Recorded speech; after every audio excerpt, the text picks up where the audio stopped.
Hello student, welcome to our channel Hindu official. Joint Indian coast guard की जो vacancy है वो रिलीज हो गई है। नाविक की पोस्ट है आपकी। 13 फरवरी से फॉर्म भरने स्टार्ट हो गए हैं और 27 फरवरी तक ये फॉर्म भरे जाएंगे। इसकी जो एलिजिबिलिटी क्राइटेरिया है, ये जो फॉर्म है सिर्फ मेल कैंडिडेट्स के लिए है। पोस्ट है आपकी नाविक की पोस्ट है।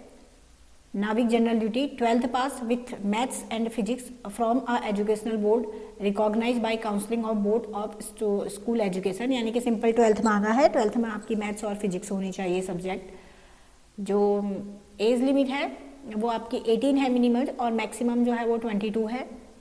जो कैंडिडेट होगा वो 1 सितंबर 2002 से पहले बॉर्न 2002 से लेकर 31 अगस्त 2006 के बीच होना चाहिए। ये दोनों डेट भी इंक्लूड होंगे। अगर मान लिया किसी का जन्म 1 सितंबर 2002 को होता है तो वो भी फॉर्म भर सकता है, और ऐसे ही अगर कोई 31 अगस्त 2006 को है तो वो भी फॉर्म फिल कर सकता है। जो अपर एज है उसमें 5 ईयर का रिलैक्सेशन मिलेगा SC और ST कैंडिडेट को, और 3 ईयर का मिलेगा OBC कैंडिडेट को जो नॉन क्रीमी होते हैं। मतलब OBC में आता है ना कास्ट सर्टिफिकेट में क्रीमी और नॉन क्रीमी, जो नॉन क्रीमी कैंडिडेट है सिर्फ उन्हीं को मिलेगा 3 ईयर्स का, और किसी के लिए भी कोई एज रिलैक्सेशन नहीं होगा। वैकेंसी की अगर बात करें तो जो नॉर्थ रीजन है हमारा, यहाँ पे जनरल के लिए टोटल 31 है, ऐसे ही EWS के लिए 8 है, OBC के लिए 17, ST के लिए 8, SC के लिए 14, तो टोटल 79 है। वेस्ट के लिए 66 है, नॉर्थ ईस्ट के लिए 68 है, ईस्ट के लिए 33 है, नॉर्थ वेस्ट के लिए 12 है, अंडमान और निकोबार में 3 है, टोटल मिला के 260 है। तो आप जिस भी जोन में आते हैं, अगर आपके एरिया में वैकेंसी अच्छी है तो आप फॉर्म फिल कर सकते हैं। जैसे इनको देख जरूर लीजिएगा, जैसे मान लिया अंडमान निकोबार से कोई बिलोंग करता है तो इसमें देखिए जनरल के लिए कोई भी वैकेंसी नहीं है, तो यहाँ से भरने वाला कैंडिडेट ना ही भरे इस फॉर्म को तो सही है। ऐसे OBC में भी केवल 1 है, ST में 1 है, SC में 1 है, तो इस चार्ट को थोड़ा ध्यान से देख लीजिएगा तभी फॉर्म फिल करिएगा। जो हम उत्तराखंड वाले हैं ये सारे के सारे नॉर्थ रीजन में आते हैं, तो उत्तराखंड वालों के लिए 79 पोस्ट है टोटल। सिलेक्शन की क्या प्रोसेस है? सिलेक्शन में आपका सिंपली एक रिटन होगा, फिर फिजिकल होगा और फिर मेडिकल होगा आपका।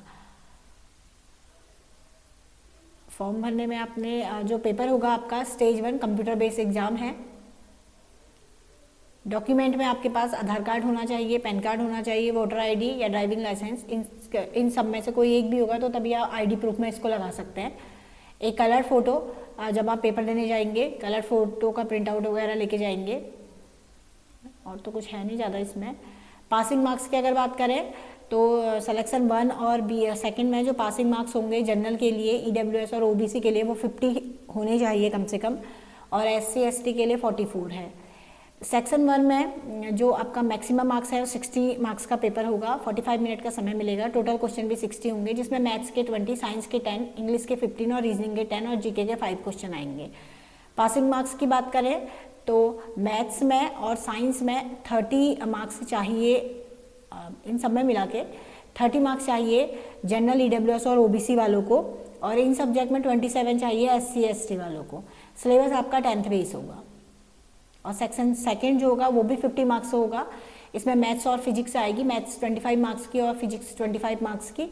जनरल वाले EWS और OBC को 20 मार्क्स लाने कंपलसरी है, और SC ST को 17 मार्क्स लाने कंपलसरी है। इसमें जो सब्जेक्ट आएगा वो 12th लेवल आएगा, मैथ्स और फिजिक्स आएगी। नॉमिनलाइजेशन ये उनका कुछ मैथ्स होता है, इसके अकॉर्डिंग होता है। फिजिकल फिटनेस टेस्ट में 1.6 किलोमीटर रनिंग होगी आपकी, कंप्लीट इन 7 मिनट में कंप्लीट करनी होगी। ऐसे ही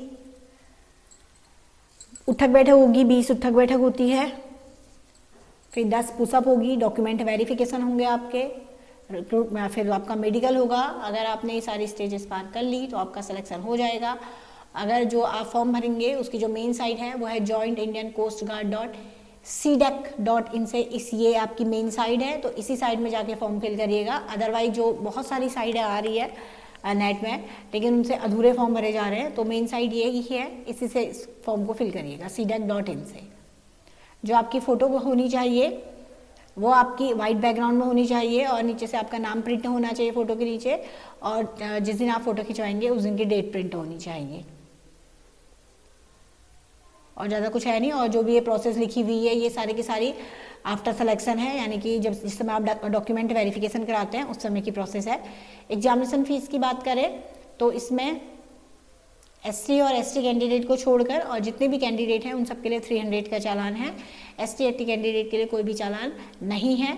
एग्जामिनेशन सिटी आप अपने अकॉर्डिंग देख लीजिएगा, उसमें सारे के सारे एक लिस्ट खुलेगी जिसमें आप फॉर्म भरेंगे तो एग्जामिनेशन सिटी वहाँ से मेंशन हो जाएगी। जो स्टेज 1 है आपका वो अप्रैल में हो जाएगा और स्टेज 2 जो होगा, जो फर्स्ट क्लियर करेगा उसका सेकंड होगा वो मई में होगा और जो थर्ड होगा वो अक्टूबर में हो जाएगा। नवंबर या दिसंबर तक आपका सिलेक्शन हो जाएगा।